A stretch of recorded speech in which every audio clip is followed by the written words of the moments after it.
Hello and welcome to Character Day. I am so excited to be interviewing Meng today. He has been just one of my idols and has done such amazing work within Google, bringing mindfulness into the corporate environment, his work in Search Inside Yourself, and now his new project, which we'll be getting into in a little bit, which I'm super excited about. Welcome, Meng. Thank you. Thanks for having me. Yes, great to have you here. I'm going to read your bio really quick, and then we'll just jump right into it. Mm-hmm.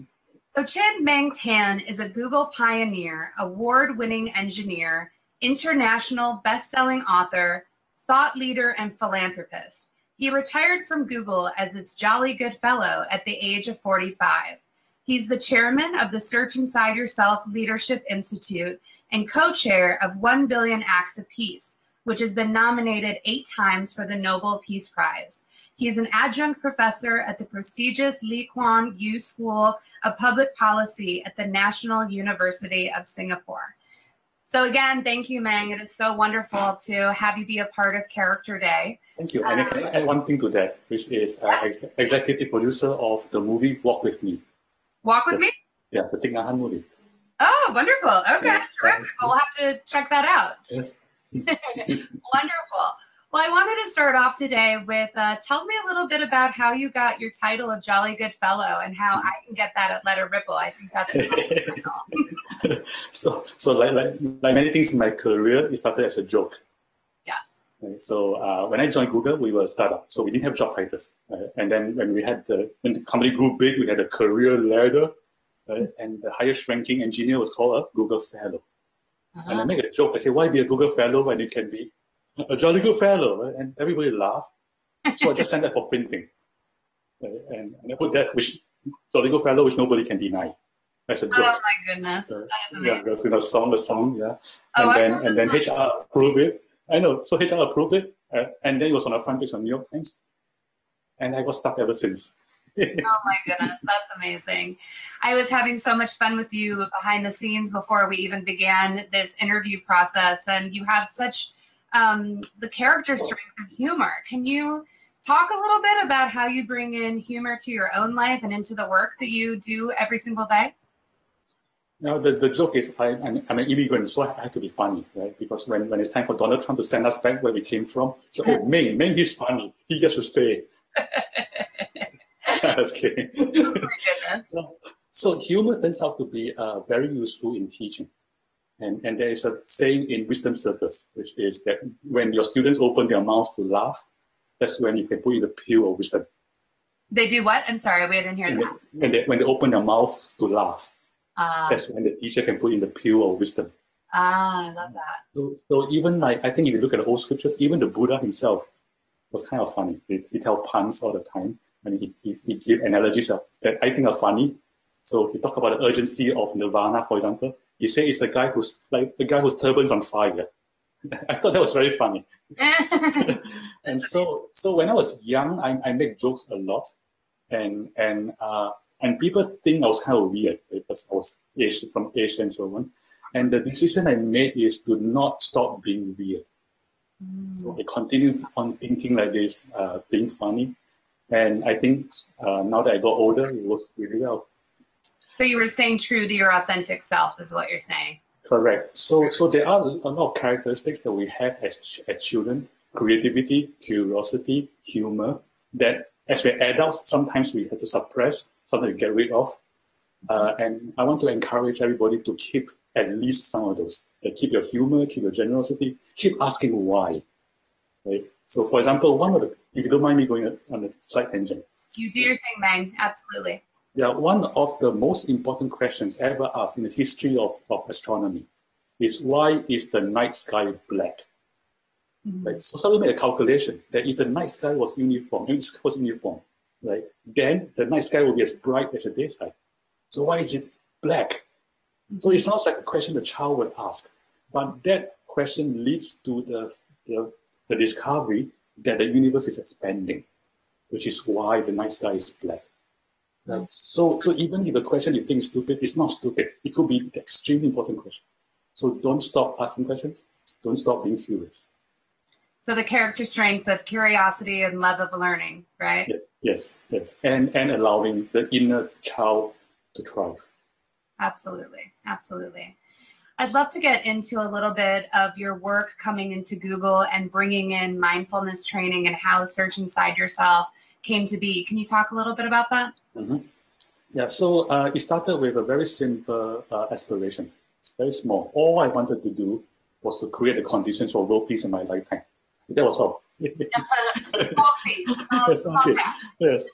So I figured, it was a thinking process. I figured the way to create the conditions for world peace is to scale inner peace, inner joy, and compassion worldwide.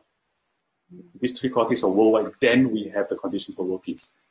The only question is how. Mm-hmm. And I figured that out. The way to do that is to align goodness with success and profits. So goodness means peace, joy, compassion.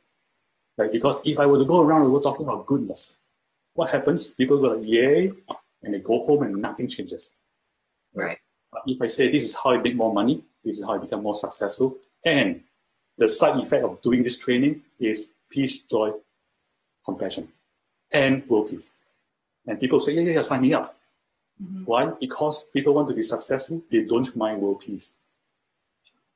That is true. So how do you get to... Right, so the only question is how, right? Yeah. So again, I figured it out. The way to do that is to help people train emotional intelligence in a way where peace, joy, compassion are the side effect, the unavoidable side effect.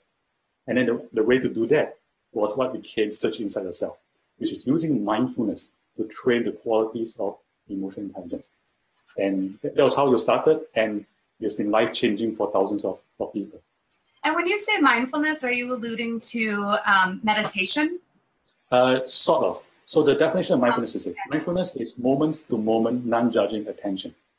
So in other words, mindfulness is a quality of attention. Mm-hmm. So another way to look at it is the ability to attend to the present moment, clearly and calmly, objectively.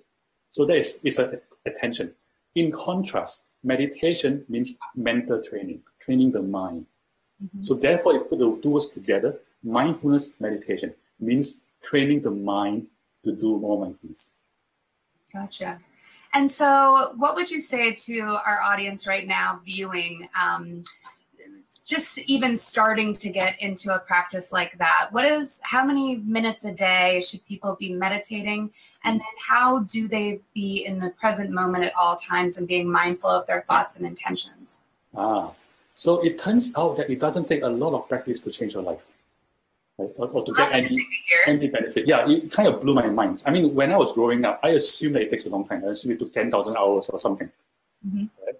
But the recent research says otherwise.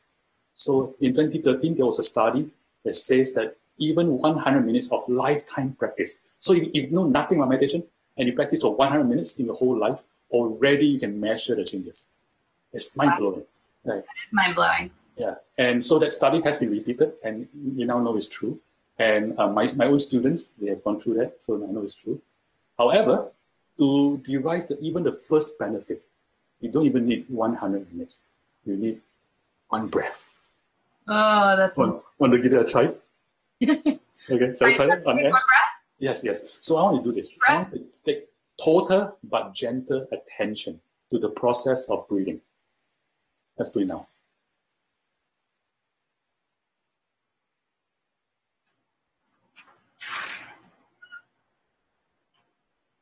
Thank you. You notice that you're calmer already in one breath.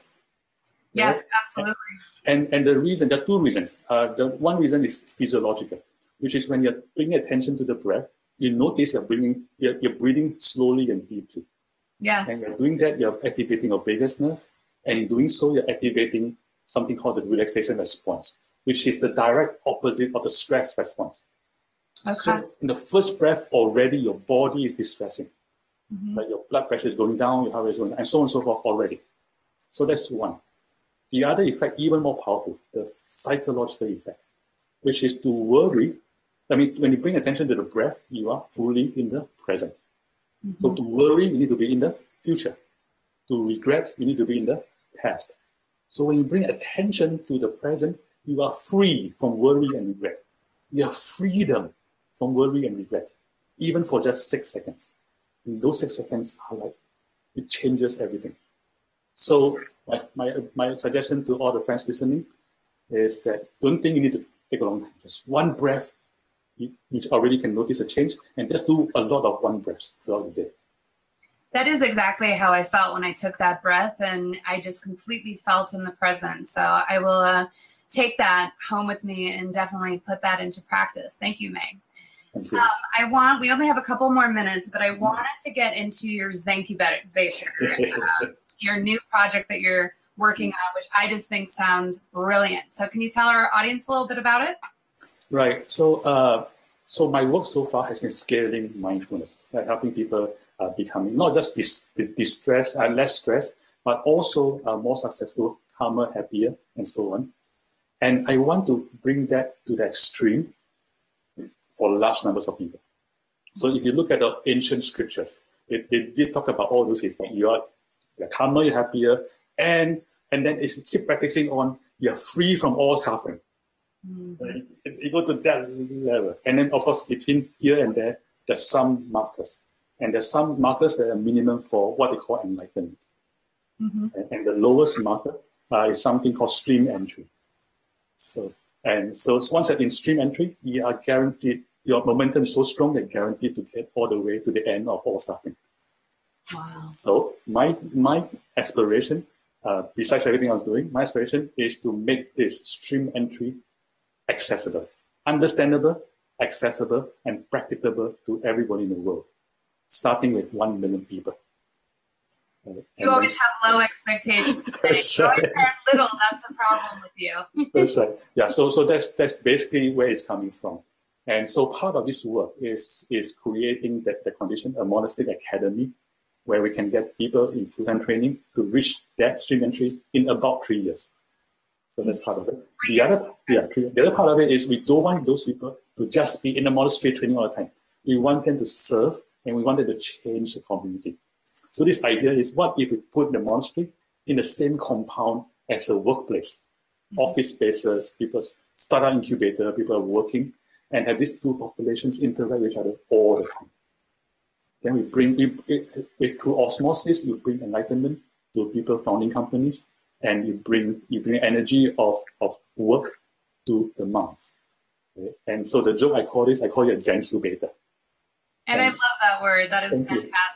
And but funny thing, something else, I call this site the Nirvana site and the Nerdvana site. I love that. That's great play on words. That's terrific.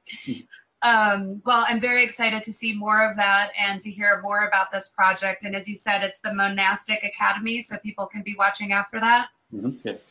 And we're asking everyone, Meng, at the end of these interviews, just one simple question. Well, it's a grand question, but what does the world need more of right now, in your opinion? You. Pardon? You. Me? You as in you and everybody else. Okay. So there is a core of goodness in all of us. Mm-hmm. And so there's good people and bad people, right? But bad people are not really bad people. It's just the dark side obscuring the goodness in all of us. And all of us have that goodness. So what the world needs more of is that goodness in every human being to show up. Mm-hmm. So the world needs more of you. I love that. That's really, really beautiful.